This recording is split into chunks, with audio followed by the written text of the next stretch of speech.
today I'll be performing Mitchell Peters number 12, Syndrome, Intermediate Syndrome Studies. Enjoy.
Mm-hmm. I just wanted to say that, like, I feel like your portraits could have been stronger, and because it kind of felt like you were going sometimes from the piano or mezzo piano to like just a mezzo portrait, so it could definitely be played out more, I guess, and the portrait part.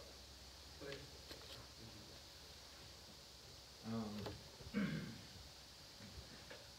There was times where I wasn't sure if you were dropping down to a piano or if it was something that you weren't as comfortable or familiar with.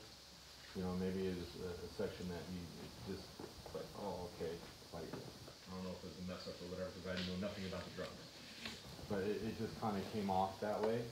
But something that I did really like is I liked how you were playing through the pauses and using your face and your body to kind of emote playing drums. Like you could see that you were engaged with the music.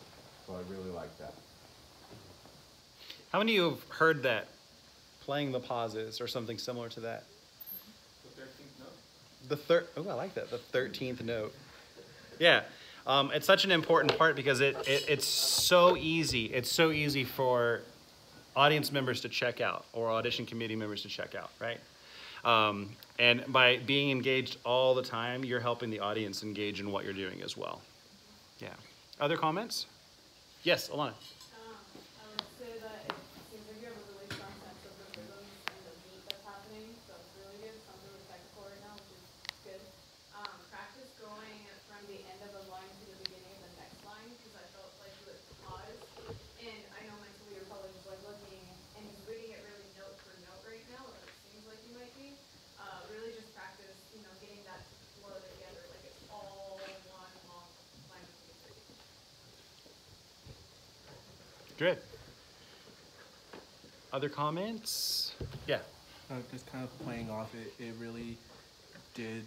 really was nice, and I do commend you because there were parts where it did seem like you were kind of double thinking it a little bit. Like there were parts where you kind of felt like you might have wanted to pause for a little bit and then try to regather yourself, but I really find it commendable how you still continued on, and with each succession that you're going through, like I can see you kind of like moving your head and kind of nodding along, and you know, really feeling out the rhythm of the piece, and really kind of just getting yourself going in again, and just kind of allowing yourself to kind of lose it a little bit, just to kind of get back into the piece a little bit. And I found that really commendable, and just something that was really good for you to kind of just get out of your own head a little bit, because it is really nerve-wracking just kind of being up there, and same thing, like I don't know anything about the drums or how the dynamics work entirely, but it is just something that's good that you can already see in yourself, that as you're kind of letting yourself feel the rhythm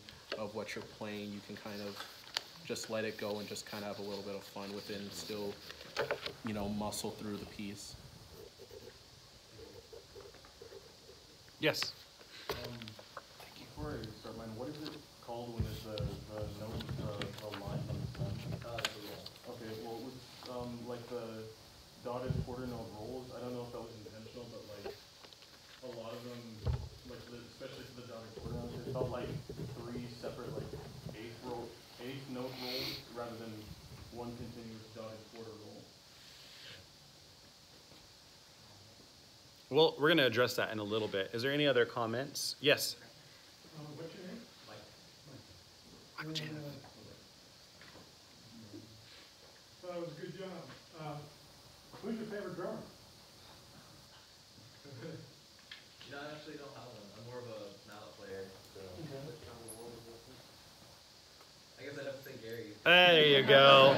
That's the right answer. I'm just kidding. Good. Other comments? Did you have something? Oh, I thought I saw a hand back here. Yeah. I'm not sure if it's exactly how this works, but with where the hairpins are, where it goes from forte to piano with the rolls, I feel like it would stick out a lot more and like be more effective towards the audience if you like started with like a big hit and then rolled down to the piano. Because like I noticed that like you started like the roll, but you would keep that same dynamic, and I wouldn't hear where it would come down. Like I would hear the forte to the piano, but I wouldn't hear like the start of the forte, like the peak of it coming down. But I really like the flow that I really felt like the grooves, like all your hits were really cool.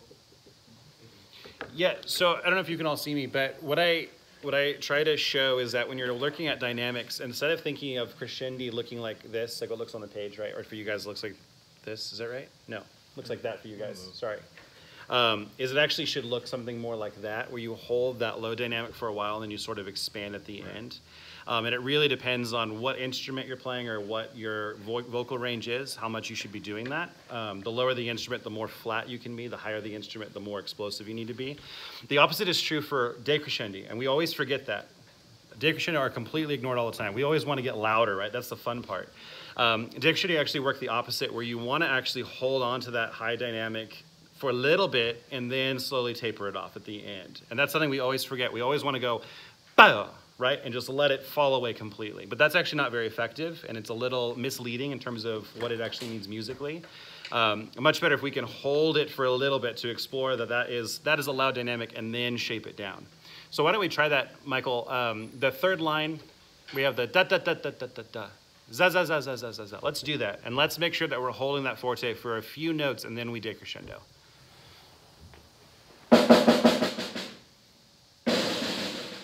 One more time. So how many notes do we have there? Forte down to piano. We have 6 plus 1, right? Seven total notes. So can we do like 2 big notes followed by 2 lowering notes followed by 3 soft notes? Da da, yep, but da, da.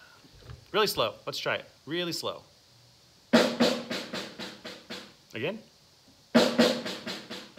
So I thought, I don't know if you guys felt it, but I felt it was 2 big notes and then 5 soft notes. Did you hear that? Yeah. Let's do 2 big, 2 medium, 3 soft. Again. Yeah, one more time. That was a little funky, right? One more time. Last time. Good. Can we do it kind of at tempo? Da, da, da, da, da, da. What do we think of that? A little better, right? We're starting to get the intent. That's fantastic. I was going to bring this up earlier because someone talked about the rolls sounding a little separated. Michael does a really good job of using speed to his advantage in learning. And snare drum, there's other instruments like that, but snare drum is one of the instruments where learning something at a different speed is actually a little bit disadvantage-ish. That's not the right word, but you know what I mean? It's not all that helpful because a lot of the techniques and the way that you hold the stick changes as you get faster. But for sake of learning, Michael does a really good job of maintaining a slow tempo while he's figuring things out. That's something I bet every one of you could do a better job at, is maintaining a slow tempo while you're learning. It's huge, huge, huge. Any last comments? All right, thank you very much, Michael. Appreciate it.